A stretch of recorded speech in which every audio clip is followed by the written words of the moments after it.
All right, we are live on air. RTD Live Talk Late Night Edition, relatively late. And so excited to be back with you this evening for some live streaming. So excited to have a guest, second time guest, first time live chat.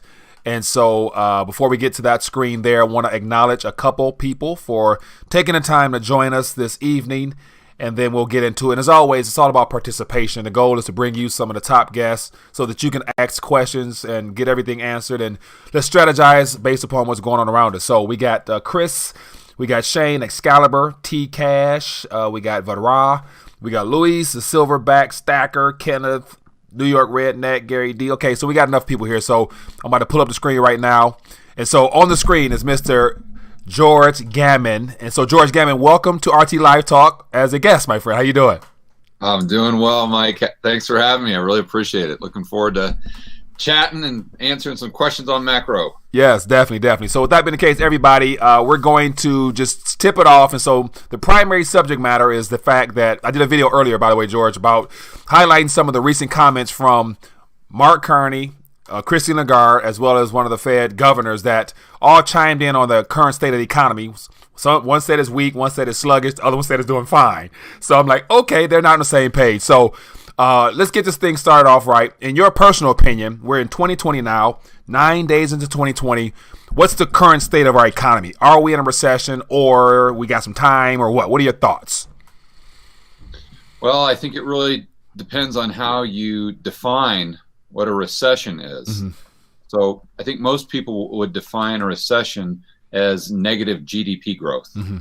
And if you look at the actual rate of inflation, I would argue that currently we do have negative GDP growth, because if you look at nominal growth and then you subtract out the CPI or whatever government measurement that they use, that's what takes us, let's say, from 4% nominal down to 2% real. So they say, okay, well, our GDP is positive 2%.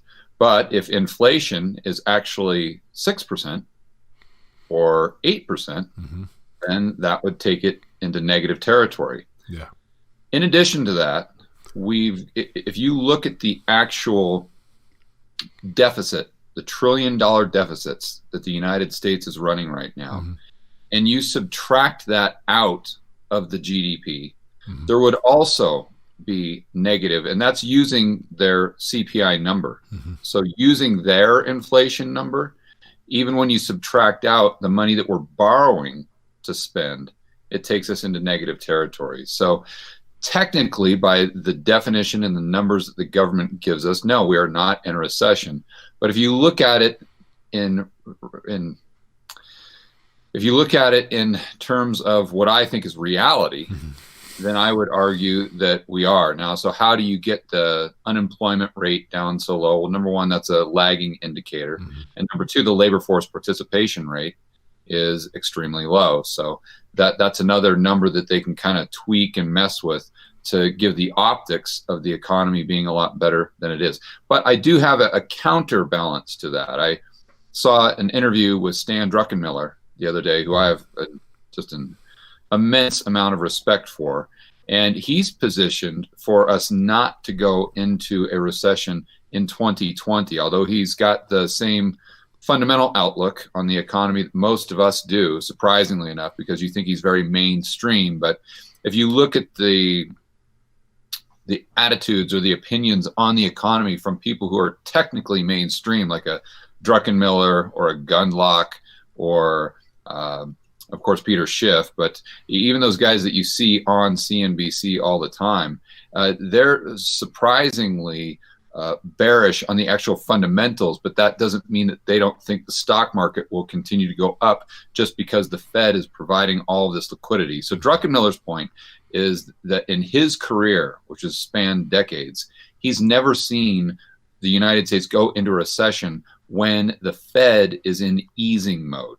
In other words, lowering interest rates. He's only seen a recession come about when the Fed is increasing interest rates. So that really got me thinking.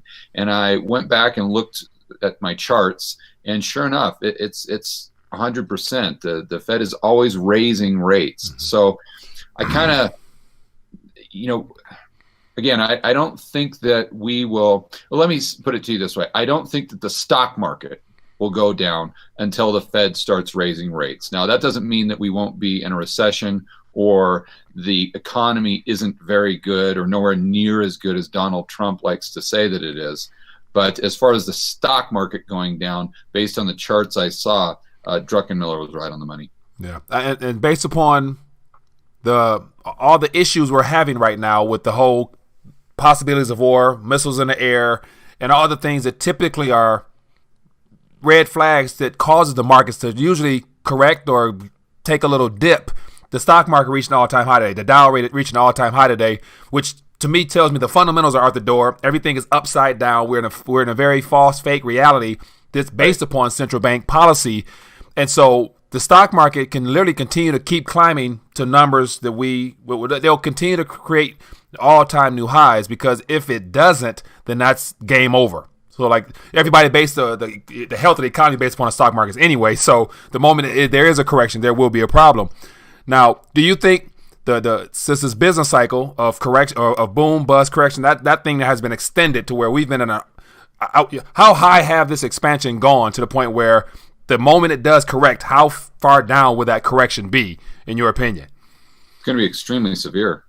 If you look at the charts again, you'll see that just going back to this last downward cycle in interest rates, so that would be going back to 1981, and you'll notice that the severity of the recession that we have going, from 1981 to the last recession in, call it 2009, the severity of the recession continues to increase.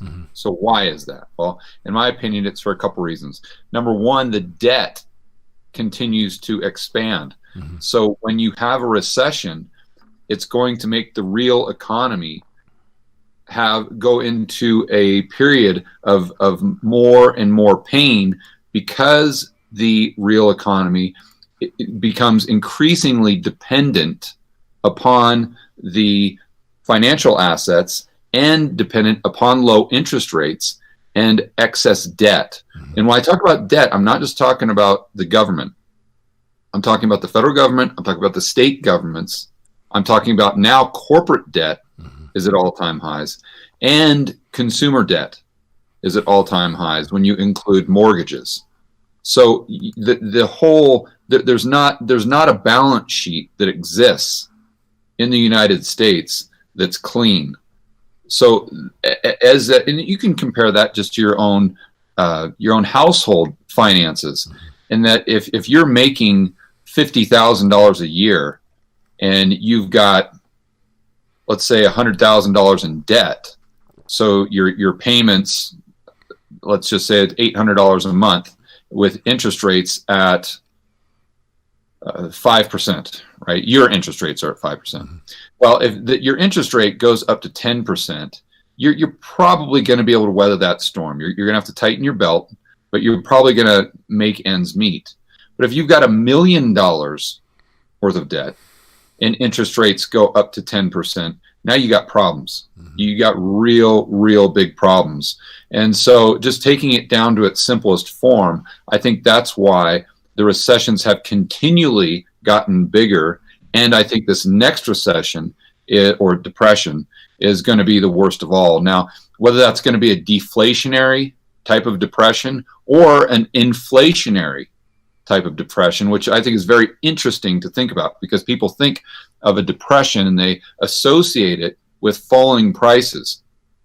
But you can actually have a severe depression with inflation. It's just because everything is nominal prices are going up so fast. They're going up faster than everything else. And my buddy Eric Townsend with Macro Voices thinks that we're going into an inflationary depression. He calls it the inflationary greater depression, because he thinks it'll actually be more severe than the Great Depression in the 1930s. But again, instead of having that price deflation, it'll be with price inflation. So basically hyperinflation in a sense. Yeah. So, Yeah. in a sense, hyperinflation, and so it won't just be limited to certain sectors or categories. You're saying that the price of your everyday goods and services, so right now, okay, so the stock market would be in an inflation right now. It's well overvalued. We have what else? Student loan, all those areas that are at all-time highs in a sense are pretty much inflated. Now we're just waiting on the consumer goods, like your everyday usage of gas and food and stuff like that. When that becomes a clear sign that prices are too high, then that's the big Greater Depression that you're referring to. Well, let me unpack it a little bit further. Okay. Because I know it's kind of hard to put those pieces of the puzzle together. But if you've got prices, consumer prices, going up faster than your pay, than your wages, or faster than asset prices, then you're in a depression. Because, again, in real terms, when you look at the nominal growth, let's say nominal growth, GDP is 20%. But let's say that we're at, the inflation rate is 30%.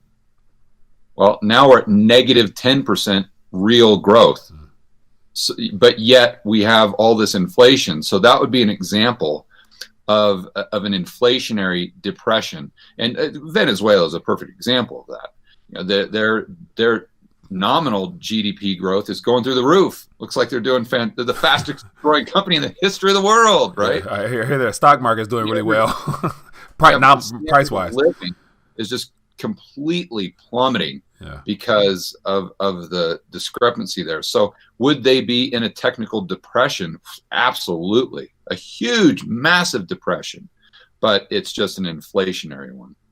Interesting. So let's check in with the chat. So we had a couple calls while you're talking, so I ignored those. So if you guys have any thoughts or questions you want to ask, feel free to call back in, and we'll go from there. And so looks like there's a question here. It says, people, or a comment or thought, it says, people keep looking at the economy as one thing, separate the rich from the poor, stocks from the healthcare costs, and the picture becomes much more clear. So that's a thought from Mr. Spirit King. So we do have a call, and I'll answer this call, and we'll see what the thoughts are. Hello, caller. What's your name? Where you calling from? Hello? Hello? Hi there. What's your name? Where you calling from? Hey, this is Matt from Nashville. Matt from Nashville. How you doing, Matt? What's on your mind, or what's your thoughts or question for Mr. Gammon? Hey, George. I listened to a video of yours about real estate a while back, and I don't know exactly, because I went on a binge of yours. I just started watching everything. I put you in my coveralls at work, and while I'm on roost and stuff, I just got you playing. So I don't know how long ago it was, but you mentioned Nashville being a hot market. And then I also know that you go on a street-by-street basis. So I was curious, do you have a street pick for Nashville? A street pick for Nashville. Okay, is that your only question? That's it. All right, so I'll let him answer so you can hear it off air, and then we'll get to that. I appreciate the call, my friend. Thank you. Yeah, thank you guys for doing this. Yeah. Y'all have a good night. All right, Mr. Gammon, any hot picks in Nashville? No, I think what he's referring to is a video that I did on real estate investing. Mm-hmm. And I was talking about when I first got involved with real estate investing in 2012, one of the markets that I was very interested in was Nashville. I thought it was a fantastic market. It's very linear. I won't go into great detail, but what ended up happening is I was considering Nashville, a few other places, but also Kansas City. And I ended up focusing all my attention into Kansas City. So I was never able to go out to Nashville and check it out. But so unfortunately, I don't have any street by street pick for them. I apologize. But stick with those linear markets in the South and the Midwest. If you're thinking about investing in real estate, or if you've got a lot of equity built up in one of these cyclical markets, which I think are in a bubble, the LA, San Francisco, Seattle, Oregon, or Portland, Oregon, consider taking that equity out and maybe looking at a linear market to where that equity has a lot less downside and you can get a lot more cash flow. Interesting. And so it says, question, do you see the markets going down after January 15th, as on January 14th, the Fed is pulling out $85 billion out of the repo, and people will realize phase one of the trade deal is pretty bad? So do you see the markets going down after January 15th due to the repo market and assuming a failure of a trade deal, because I don't think the trade deal is going through. But what are your thoughts on that? Well, there's a lot of moving parts there. Yeah. I would say if that happens and the Fed pulls out the liquidity, there's an issue with the trade deal, kind of we see the emperor has no clothes, you could definitely see a short-term drop in the market. But I think it would just be short-term because I think the Fed would come right in with more liquidity and just give it another shot of heroin to get that market going right back up where they want it. To be clear, at some point, that's not going to work. And when they get to that point, I don't know. It could be tomorrow. It could be in 10 years. But when it happens and the Fed finds their kryptonite, which I think eventually will be inflation, because if you think about their only tool, or their only quote unquote cure, it's like they're like a bull in a china shop with a hammer, and they're the only thing that they see are nails. Everything's a nail.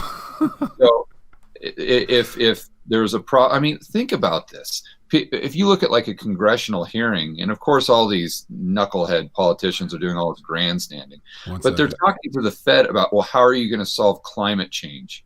What? What does that have to do with central bank monetary policy? That's what I'm trying to figure out. Right. Or how are you going to solve inequality? Or how are you going to solve the pay gap between women and men? It's like, what are you talking about? Right. So, but my point is that if the Fed took that on as a mandate, okay, well, how would they do that? Well, just how are you going to decrease inequality? Oh, drop interest rates. Well, how are you going to cure climate change? Oh, print money. Yeah. How are you going to do it? Drop interest rates. Print money. Drop that's their only tool. So if we get something like inflation that would take away that tool, what are they going to do? And that to me is really the end game. Yeah, end game. The moment they stop increasing reserves. So we have a call real quick. Sure. Hello, caller. What's your name? Where you calling from? Hey, yeah, my name's Dan. I'm calling from Vancouver, Washington, which is just outside Portland, Oregon. All right, Dan. How you doing? That's where you grew up at. What's your thought or question? Pleasure to talk to both of you guys. I really appreciate both your channels, so thanks for having me on. My question is kind of maybe for both of you, but I think a lot of people who listen to these channels are probably average Joes like me. I'm a service tech in the air conditioning and heating and refrigeration world. I make a pretty average salary. I got a wife and kids, a mortgage, and some student loan debt. And, I'm always wondering, listening to these shows and these conversations, if we have like an inflationary situation, then the devaluing of the dollar is a direct transfer of wealth to me, having a mortgage. But carrying a debt burden at the same time, I'm always weighing, is it better to maybe have a position in physical precious metals and gather that insurance before you kind of attack your debt? Or is it better to just hammer your debt out first, the Dave Ramsey way, and then kind of make your investments? And when we're on like a kind of a time frame, there's a sense of urgency almost feeling, but you never know what's going to happen. I know that's maybe little messy of a question, but maybe you guys can just talk about it. All right. Sounds good. I appreciate the call. We'll answer that off air, my friend. Thank you. Thanks. All right. Be good.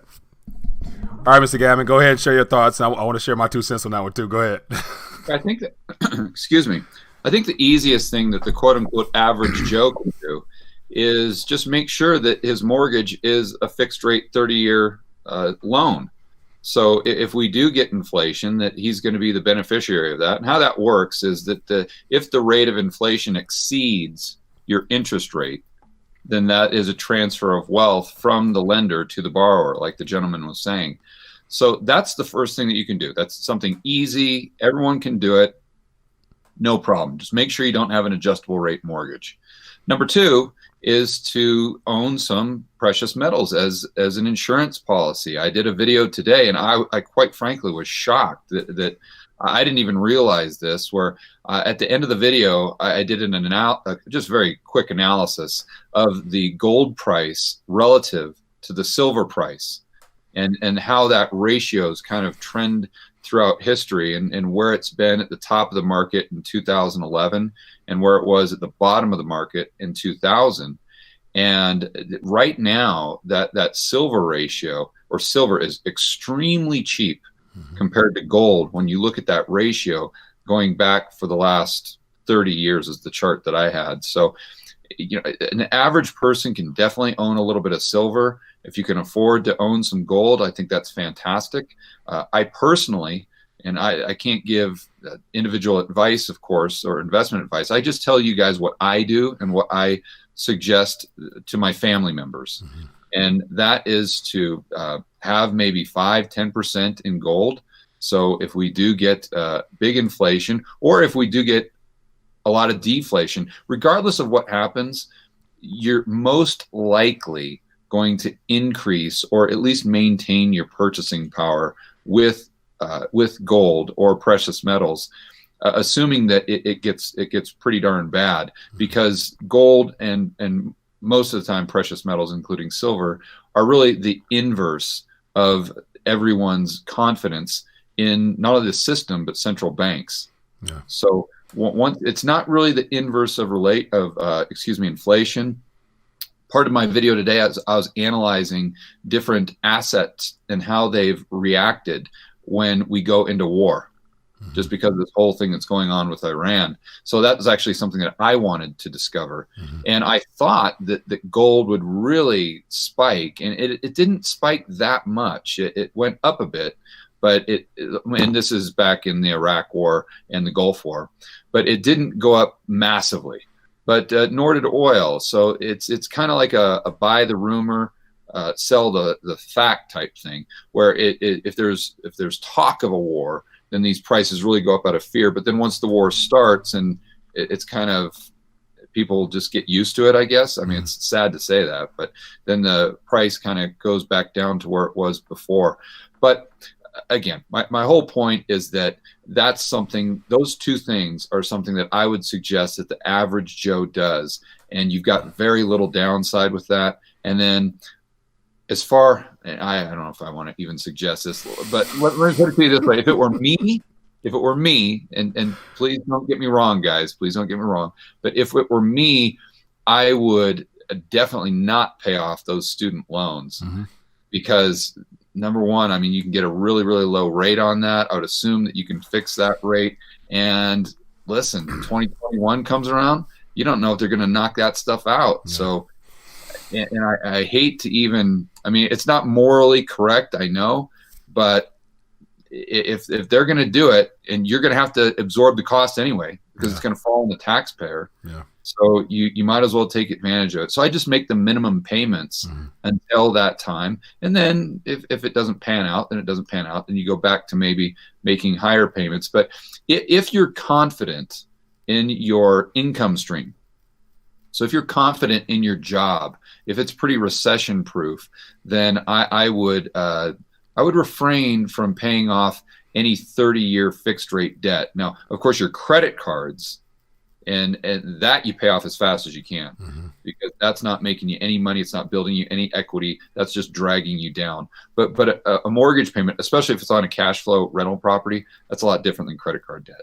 Yeah. Yeah. And so I'll chime in. We missed a call, but I'll call back in a minute. But one thing I think about is that we are completely we're in a new paradigm that started after the last great financial crisis. So everything that was considered normal financial advice to me personally prior to the Great Recession pretty much went out the window the moment the interest rates dropped, and it became beneficial or became an advantage for debtors, because a lot of people who understand the process of debt have taken advantage of it, whereas everybody who does what I consider the Dave Ramsey 7 baby step plans, outside of 1 and 2, having your emergency fund, paying off your consumer debt from your credit cards and things that are relatively small, sure. But any large debts, like you mentioned about student loans, mortgages, I think that's basically pouring some of your extra disposable income down a drain that you may not necessarily reap the benefit of down the line. And so I personally am finding new ways of creating income streams to take that change and buy things that I believe will appreciate over time. So And then in reference to the whole job concept, I'm of the mindset that starting this year, especially, there will be no real job that's depression proof, because all jobs are all the doors are open, all services are rendered to make a profit. But yet, if trade stops, credit freezes, everything runs on credit. And so that means that there's going to be a lot of upset, broken promises coming, and I wouldn't even depend upon a job. So I'm really encouraging people to go beyond that and really focus on creating unique ways of adding value that makes you less dependent upon other people. So yeah, that's kind of where I'm at these days. So I missed a couple calls. I couldn't agree more, Mike. Yeah, and I could expand on that if you'd like me to, but I think you're right on the money. We got a call. Let's take that, and then definitely feel free to add on to it. Hello, caller. What's your name? Where you calling from? Hello. Hey there. How you doing? What's your name? Where you calling from? This is James. It's James from Cleveland, buddy. Jay from Cleveland. How you doing, my friend? I talked to good. I talked to you the other night. Hey, yeah. It's good seeing you two doing a podcast. Yeah, it's definitely fun. Big fan. What's your thought? What's your question this evening? Hey, I'm sorry, but I had a question for George. Okay. Go ahead. Okay, if you had some money and you wanted to get into real estate, would you pay your personal house off and then buy a piece of real estate property, or would you save the cash that you have and buy the piece of real estate property and keep your house? You know what I mean? The payment on your house. Yeah. Great question. Is that the only question you have? Can you ask him? Well, can you ask him where his I kind of house wanted is? to clarify something up. Okay. Because you asked me about Trump the other night. All right. One second. Hold on. One second. I got a little gun shy because, calling into this. Okay. But before you ask that question, George is curious as to what area, what area you're referring to as far as the house you're currently referring to. Yeah. I'm right here. It'd be a little bit east of Cleveland. A little bit east of Cleveland. Okay. Okay. Go ahead and ask that second question. I don't know if you've ever heard of Menor area or Chardon or Kirtland. No, Cleveland's what I need to know. Cleveland. Okay, so go ahead with that second question. What's that? Go ahead with that second question. Oh, the other one was, you asked me about Trump and what I thought about him. Mm-hmm. Is, I think he's kind of a cartoon character, but I'm kind of on the same aspect as you. I believe in God. Mm-hmm. I think God puts people in places, mm-hmm. and think about it. I mean, he put a narcissistic person to call these people what they are. You know what I mean? Mm-hmm. Yeah, and so definitely, I do believe God puts everything is uniquely paced and strategically in order according to what His plan is. Problem is, we don't know directly what it is until it unfolds, and then we pass our own judgments upon it. But it's one of the things where everything ultimately works out eventually. It's just that it may not be what we want, which is the discomfortable part, because people voted him in for one thing. To me, he's basically done a complete opposite of everything he ran on. So is he lying? Is he telling the truth, or did he just whatever? So I think he's lying. I think I think he's a con artist.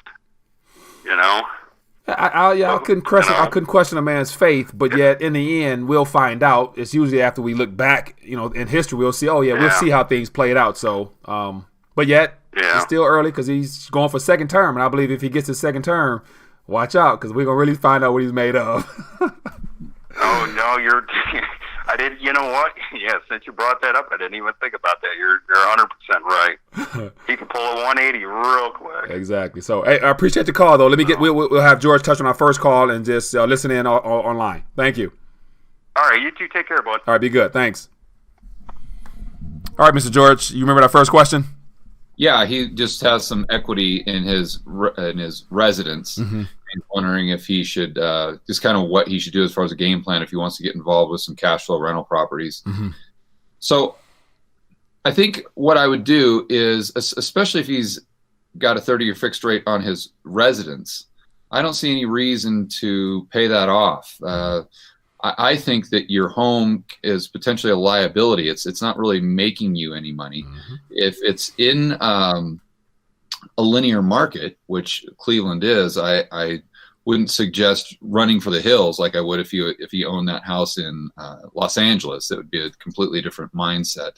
But I would take that money and just buy one. Don't try to go nuts. And the neat thing about Cleveland is because it is a linear market, you can probably find a rental property in there in a really good neighborhood that's got fantastic school district with a 1% RV ratio. And so if your viewers aren't familiar with that terminology, that just means that you're getting 1% a month in rent per your cost basis. So if you pay $100,000 for the rental property and you're getting $1,000 a month in rent, that is a 1% RV ratio. That's kind of the magic number. Obviously, you'd like it to be more than that. But if you can find that and then kind of do maybe a 50% LTV, 60% LTV, something that's extremely conservative, so you're going to have plenty of positive cash flow. And again, you got to go into a good neighborhood. You can't go into the ghetto just because you're getting a 2% RV ratio and think that you're going to do well. That's a recipe for disaster. But again, the neat thing about his situation is he's actually in a market where the RV ratios are pretty good. So he wouldn't have to go to an alternate, a different city to find a good rental property. He can do it right in his own backyard. Yeah. So we have another call.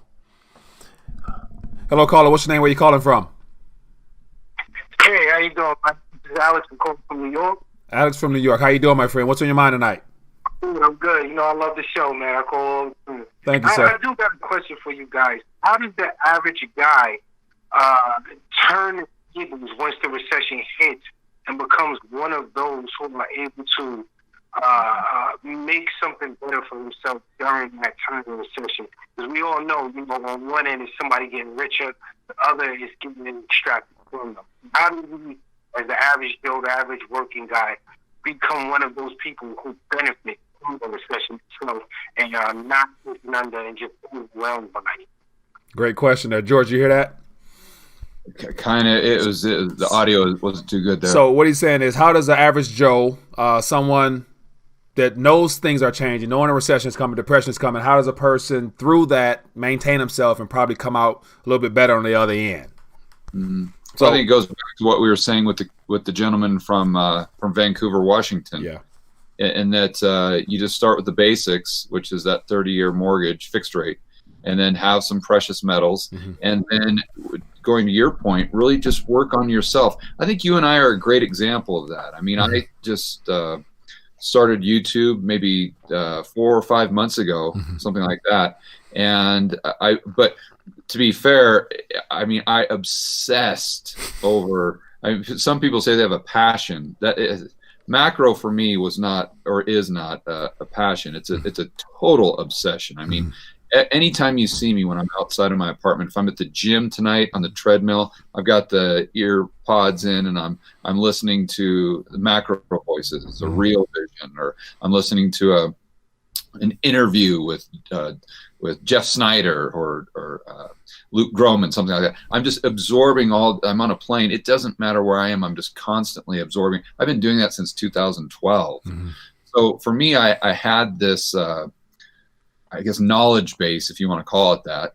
And I just started the YouTube channel, and it did well. And now the really cool thing is I'm able to interview people like the guys that I listen to on Macro Voices. The other day I interviewed Brent Johnson, who it was an honor. It really was for me to interview someone like that. And we'll have the full interview out this Saturday morning. Mm-hmm. But it's just really neat. My point is that now with the internet, with YouTube being the second largest search engine, with the scale of Google, with Facebook, and I know that these companies have their problems. I'm not saying they're saints, but there is so much opportunity out there for you to take whatever skill you have and leverage that to help other people, and to potentially bring in some income that would buffer any type of downturn if we have a really bad recession.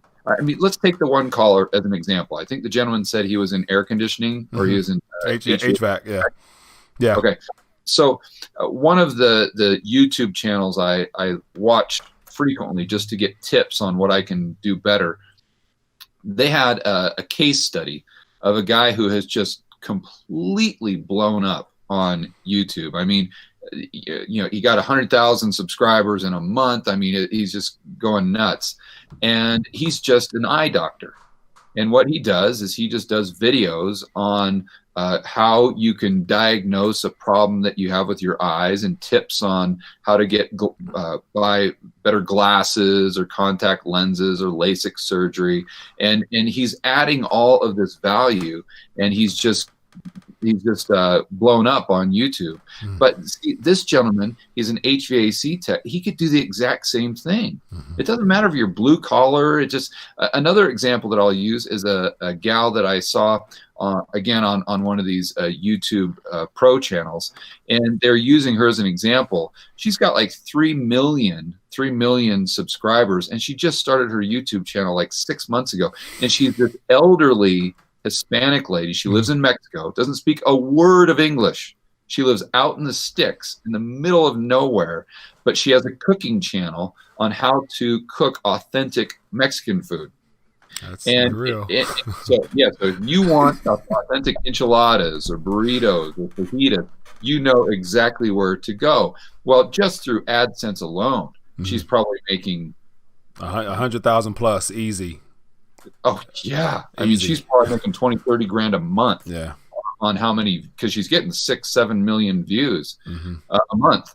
Now, I saw a couple videos from people who have a million subscriber type of thing, and they were showing their numbers and the click per minute rate and things of that nature. Just because it's high views, don't guarantee, because YouTube has really curtailed and cut back on giving top dollar to people who get those type of views, but you still get something nice though. So you still get something nice.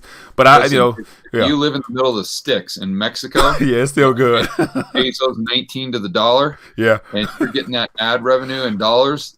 She's living the high life right there. Let me tell you what. But the point, I think, the takeaway for the viewers is that there are a lot of negative things going on in the overall economy, but that doesn't mean that in your personal life that you can't do things to improve your lot. And there's so much more opportunity out there to do so, even if the world around you is kind of precarious, to say the least. Yeah, and I agree. Just chime in on that a little bit. So one thing that has me excited is, the new channel I just started, Giftpreneurs, where I'm really touching on this. I'm really, my true passion, come to find out, is me sharing my faith about things that I believe will impact the world, and it has to do with employment. I think employment and retirement are the biggest hoax that we've come across this century, and it's already changed, but most people don't know about it. So to just add to what you mentioned, like, you can go out and get some additional skills, which will increase your revenue, but ultimately your skill is in competition with a lot of other people as well. So unless you are strategically positioning that skill and using that skill, it'll be best in your best interest, I believe personally, to focus on more around the line of what are you gifted at? What were you born with that only you can uniquely provide?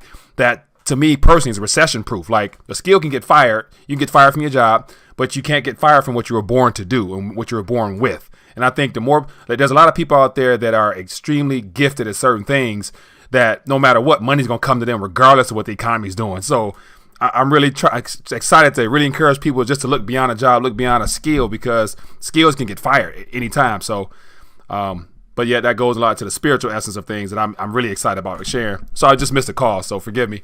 But Mr. George, I have a question for you from Laurent. It says, question, what would happen to gold ETFs such as IAU and GLD in the case that the government would start confiscating gold? Yeah, I don't think that your worry with a gold ETF is the government. I think it's the guys who have your gold. Yeah. Or say they have your gold. Yeah. Yeah. I would strongly suggest that this gentleman go to my channel when he gets a little bit of time and watch that video that I did. I think the thumbnail is gold versus GLD. And you'll find that HSBC is the entity that's put in charge of that gold. And when you do a deep dive on that, I would be surprised if you want to continue down that path. And I'm assuming that you're asking that question because that's the only opportunity you may have to invest in gold, be it maybe in a 401k or an IRA or something like that. But I would really shy away. If you're going to try to buy paper gold and you want to go long, I would suggest looking at the miners instead of an ETF, because then you actually own equity. You own there's there's not all these parties involved that you have to rely on to make sure that you're actually getting what you think you're purchasing. Yeah. There still is obviously counterparty risk there, but I'd much prefer to have my counterparty Barrick Gold than HSBC. Yeah. Okay. Good thought there. And so as always, there's a programs. Mr. Will Lear from Perpetual Assets allow people to take possession of their retirement vehicle portfolios directly through certain vehicles that they strategically do. So I encourage you. There's ways of getting possession of whatever it is you want in gold, so everybody can afford it. So, but we have a call here, and so let me get this right here. And so we'll go a couple more minutes, George, and we'll dial back. Hello, caller. What's your name and where are you calling from?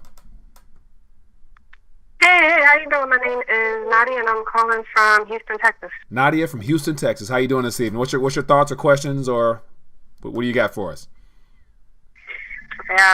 First, I really enjoy your content. Love the channels. Thank you, sir. Thank you, ma'am. But the question that I have for both of you gentlemen, I'm definitely concerned about the recession and doing my best to, I guess, quote unquote, protect myself, make myself recession-proof. I'm just wondering what investments make the most sense to focus on. Are something like index funds a smart option to invest in during the recession? I don't know if you gentlemen have heard of the people within the FIRE movement, those who are trying to, do everything they can to retire early, and they tend to focus a lot on things like index funds to do so. Mm-hmm. Now that we are heading towards a recession, do you think index funds make sense? Great question, and we'll answer that off air. Appreciate you calling in. All right, Mr. George, share your thoughts on that one. I got a thought. Go ahead, share your thoughts on that.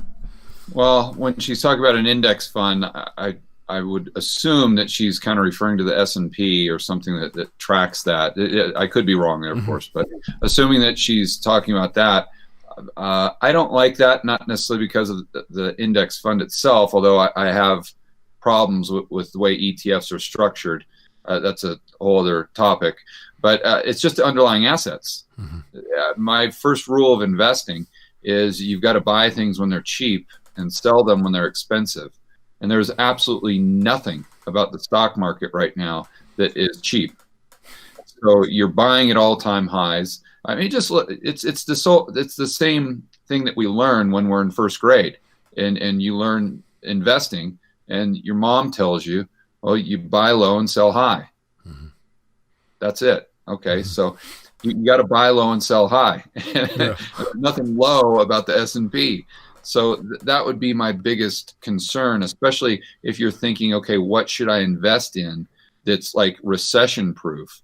That is definitely not the stock market. Now, of course, if that's your only option, there are stocks that typically do a lot better, such as cigarettes, alcohol, Coca-Cola, but it's going to do a lot better than Tesla. I can tell you that in a recession. Mm-hmm. But I just don't like to buy high and try to sell higher.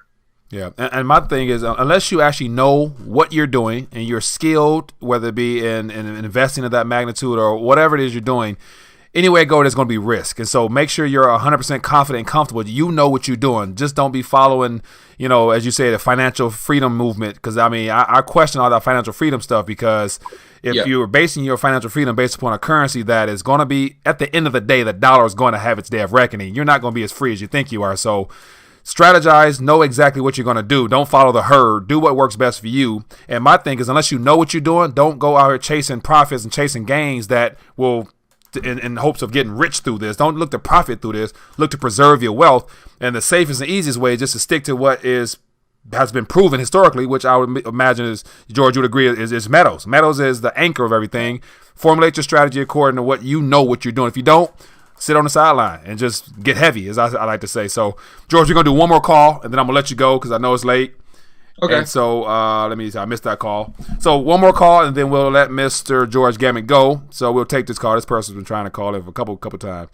Okay. So, last question for the evening. Hello. What's your name? Where are you calling from? Hi, this is Kevin from Seattle. Kevin from Seattle. What's on your mind tonight, my friend? Thanks for calling in. Oh, no problem. Hey, I'm a big fan of both of yours. George, I've been obsessed with your videos since you came out. I really appreciate all your hard work every day, and you and your staff. Thank you for watching. My question's mainly for George, or both of you, actually, any of you. Are you guys familiar with uranium as far as an investment, and if you have any thoughts on uranium investment? All right, we'll answer that question off air. Is that all you have for tonight? Yeah, that is. Thank you. All right, thank you. Mr. Gammon, uranium. Yes, it's cheap. Yeah. It's very cheap. And so there's good reason that it's cheap. But if you look at the long term, especially with the green movement, and I I'm not saying that's good or bad, but if that's the direction the world's going, at the end of the day, the greenest realistic technology out there for energy is actually nuclear. Mm-hmm. So, especially too with if we go to electric vehicles, I won't go down a rabbit hole too much, but if we go that path, that is more bullish for uranium. It's super cheap, but let me be clear. I do not see that as an investment. Mm-hmm. To me, that is a 100% speculation.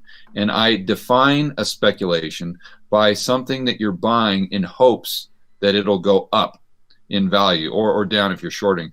An investment to me is something that you buy because it pays you to own it. Mm.